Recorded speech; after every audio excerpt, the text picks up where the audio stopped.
నమస్తే, welcome to our channel. నేను సౌజన్య.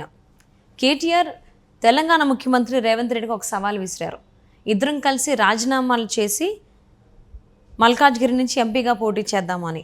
Even Telangana ముఖ్యమంత్రిగా కూడా రేవంత్ రెడ్డి రాజీనామా చేసి, అలాగే కొడంగల్ నుంచి కూడా రాజీనామా చేసి మల్కాజ్గిరి నుంచి ఎంపీగా పోటీ చేయడానికి సవాల్ విసరడం జరిగింది. మరి ఇది రేవంత్ రెడ్డి స్వీకరిస్తారా? దీనిపై రేవంత్ రెడ్డి ఏ విధంగా స్పందించేటువంటి అవకాశం ఉంది? ఈ అంశానికి సంబంధించి మనతో మాట్లాడడానికి, వారి విశ్లేషణని మనతో పంచుకోవడానికి ఈరోజు మనతో పాటు ఉన్నారు సీనియర్ జర్నలిస్ట్ దుర్గా కుమార్ గారు ఉన్నారు. వారితో మాట్లాడదాం. నమస్తే అండి. నమస్కారం. మా సౌజన్య మన వీక్షకులకు కూడా. కేటీఆర్ గారు ఒక సవాల్ విసిరారు తెలంగాణ ముఖ్యమంత్రి రేవంత్ రెడ్డికి. సో మరి దానికి సంబంధించి రేవంత్ రెడ్డి ఏ విధంగా స్పందించేటువంటి అవకాశాలు ఎక్కువగా ఉన్నాయి? ఇది మనకి కొంచెం తెలంగాణ ఉద్యమ సమయంలో ఒక సంఘటన గుర్తొస్తుందమ్మ నాకు. ఇది అప్పట్లో ఆర్టీసీ చైర్మన్గా చేసిన ఎం సత్యనారాయణరావు గారిని ఆయన కరీంనగర్ నుంచి ఒక 3-4 సార్లు లోక్సభ సభ్యుడిగా కూడా ఎన్నికయ్యాడు. ఏఐసిసి జనరల్ సెక్రటరీగా కూడా పనిచేసిన అనుభవం ఉంది ఆయనకి. 80లో ఎర్లీ 80స్లో ఇందిరాగాంధీ గారి టైంలో. ఆయన ఈ ఉద్యమం టైంలో కేసీఆర్ గారితో ఒక సవాల్ ఇసిరాడు. నువ్వు ఎంపీగా రిజైన్ చేసి పోటీ చేస్తావా, నీకు గెలిచే దమ్ముందా అని. ఆయన మామూలుగా సవాల్ ఇసిరేటప్పటికి నిజంగానే ఆయన పోటీ చేశాడు. రిజైన్ చేసి పోటీ చేసిన తర్వాత గెలిచాడు. ఎవరు? కేసీఆర్ గారు. అప్పుడు ఇక ఉద్యమం ఇంకా తీవ్రస్థాయికి వెళ్ళిపోయింది. ఇక అప్పుడు ఆ టెన్షన్ అనేది, అది మళ్ళీ ఉప ఎన్నిక జరిగింది కదా. ఉప ఎన్నిక జరిగినప్పుడు బాగా సీరియస్గా జనంలోకి డిస్కషన్ వెళ్ళి ఉద్యమం ఒక స్టేజ్ నుంచి ఇంకా నెక్స్ట్ స్టేజ్కి వెళ్ళిపోయింది. అట్లా అనిపిస్తుంది ఇది. ఇప్పుడు రేవంత్ అసలు ఇంకోటి ఏంటంటే, బీఆర్ఎస్ కొద్దిగా అసహనం కూడా కనపడుతుంది ఇక్కడ. ఈ పార్టీ వచ్చిన తర్వాత వాళ్ళు ఈ పరిపాలన వాళ్ళకు సంబంధించినట్టు, వాళ్ళకి అనుకూలంగా ఉండే విధంగా, లేకపోతే ఏదైనా గాడి తప్పిన అంశాలను సరిదిద్దాలనే పని మీద ఉన్నారు వాళ్ళు. కాంగ్రెస్ ప్రభుత్వం, రేవంత్ రెడ్డి ప్రభుత్వం. ఇప్పుడు ఈ టైంలో వాళ్ళు ఇలాంటి ఛాలెంజెస్ మీద దృష్టి పెట్టే పరిస్థితి అయితే ఉంటుందని నేను అనుకోను.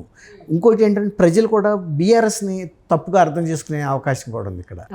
బీఆర్ఎస్ ఇప్పుడే కదా ఓడిపోయింది, కొత్త పార్టీ అధికారంలోకి వచ్చింది.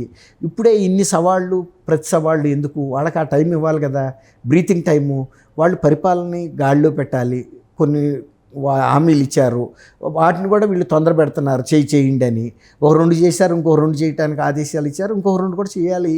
ఇవంతా కొంత టైం ఇవ్వకుండా అధికార పార్టీని ఇట్లా సవాళ్ళు చేస్తే ప్రజల్లో ప్రతిపక్ష పార్టీ పట్ల అభిమానం తగ్గి, ఇదేమన్నా ఒక ఎత్తుగడ అనుకోవచ్చా, రెచ్చగొట్టేటువంటి ప్రక్రియ అని చెప్పి అనుకోవచ్చా? ఎందుకంటే కాంగ్రెస్ హయాం ప్రభుత్వం అధికారంలోకి వచ్చిన తర్వాత 3 నెలల్లో రేవంత్ రెడ్డి ప్రభుత్వం కూలిపోబోతుంది, మేము కూల్చేస్తామని చెప్పేసి వాళ్ళు వ్యాఖ్యలు చేశారు బీఆర్ఎస్ వాళ్ళు. దానికి సంబంధించి ఇది నువ్వు ముఖ్యమంత్రిగా రాజీనామా చేయి, మన ఇద్దరం కలిసి మల్కాజ్గిరి నుంచి పోటీ చేద్దాం అని రెచ్చగొట్టేటువంటి ప్రక్రియ అని చెప్పి అనుకోవచ్చా? ఖచ్చితంగానమ్మా.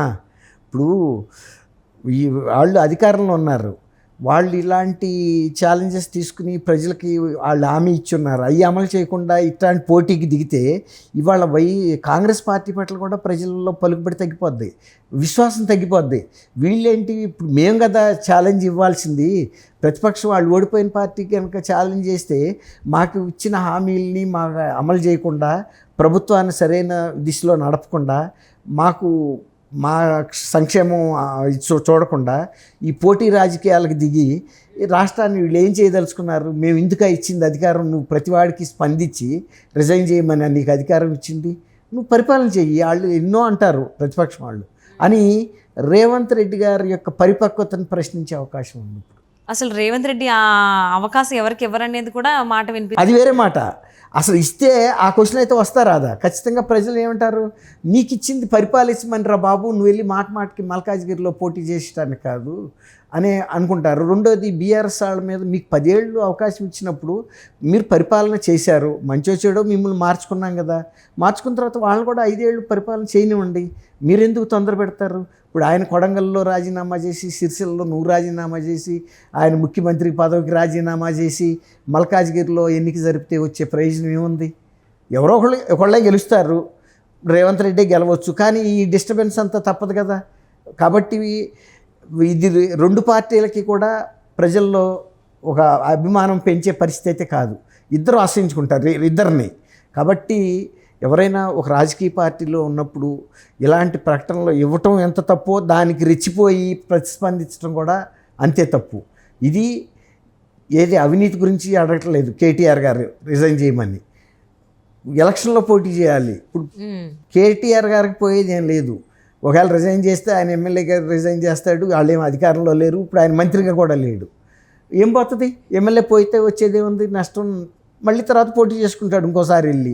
అదే ముఖ్యమంత్రిగా ఉండి ఇప్పుడు పరిపాలన ఇప్పుడిప్పుడే గాడిలో పడతా ఉన్నప్పుడు ఈ డిస్టర్బెన్స్ చేయటం వలన ప్రజల మీద ఈ ప్రభావం బాగా చూపిస్తుంది. మొత్తం పరిపాలన అంతా కుప్పైపోతుంది. ఈ విసిరిన సవాల్కి సంబంధించి, కేటీఆర్ విసిరిన సవాల్కి సంబంధించి రేవంత్ రెడ్డి అంత అగ్రెసివ్గా రియాక్ట్ అవుతారా, ఆయన అగ్రెసివ్ అవుతారా అనేటువంటిది ఎక్కడ సమాధానం వినిపించాడు. ఆయనే కాదు, ఏ ముఖ్యమంత్రి కూడా కేటీఆర్ గారు ఆ స్థానంలో ఉండా కూడా రేవంత్ రెడ్డి కేటీఆర్ స్థానంలో ఉండి చేస్తే కూడా ఇక్కడ కేటీఆర్ అలాంటి పిచ్చి పని చేయడు. ఇది రిజైన్ చేసేసి పరిపాలన అంతా స్తంభింపజేసి మళ్ళీ వెళ్ళి అక్కడ పోటీ చేసి ప్రూవ్ చేసుకోవాల్సిన అవసరం ఉంది. మొన్నే కదా ఎలక్షన్లు అయ్యి అంతా 3 నెలలు అవ్వాల. ఈ 3 నెలల్లో ప్రజల అభిప్రాయాల్లో ఏం మార్పు వస్తుంది? అంతకుముందు ఆ టీఆర్ఎస్ అభ్యర్థి అక్కడ ఓడిపోబట్టే కదా ఇతను గెలిచాడు కొడంగల్లో.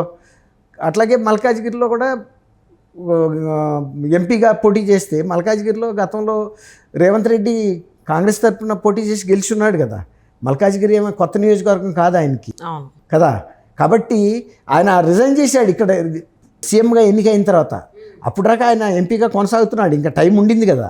కాబట్టి ఇటువంటి ఛాలెంజెస్ ప్రభుత్వం దృష్టిని మళ్ళించడానికి, ప్రజల దృష్టిని మళ్ళించడానికి పనికొస్తాయి. కానీ ఎవరికి కూడా వీటితో చేకూరే లబ్ధి అయితే ఏముండదమ్మా.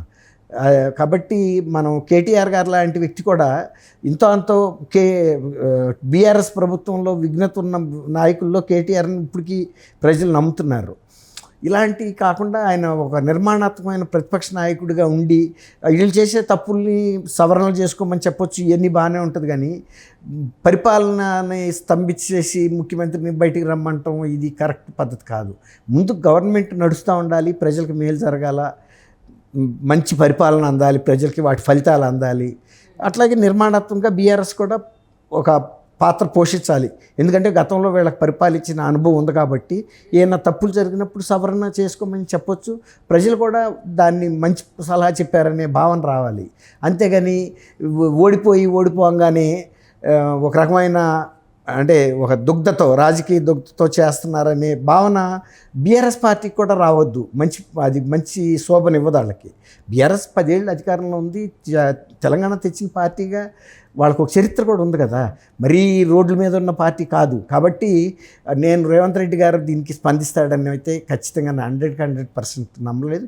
నే కాదు, ఎవరు కూడా నమ్మరమ్మ, ప్రజలు కూడా కోరుకోరు కూడా. ఇది డెఫినెట్లీ అసలు కేటీఆర్ గారు ఇచ్చినటువంటి సవాల్కి ఏ విధంగా రేవంత్ రెడ్డి రియాక్ట్ అవుతారని చెప్పేసి చూస్తున్నారు. ఆయన అయితే ఖచ్చితంగా రాజీనామా చేసి నేను వస్తాననేటువంటి మాట అయితే అనరు. ఆయనకంటూ సమ్ ప్లాన్స్ ఉన్నాయి, ఎలా వెళ్ళాలి ఏంటని చెప్పేసి. సో ఆ ప్లాన్ ఏంటనేది రాబోయేటువంటి రోజుల్లో రేవంత్ రెడ్డి చెప్తారు కాబట్టి వేచి చూద్దామండి. Thank you so much for spending your valuable time with us Durga Kumar garu. Thank you మా సౌజన్య, మన వీక్షకులు కూడా నమస్కారం.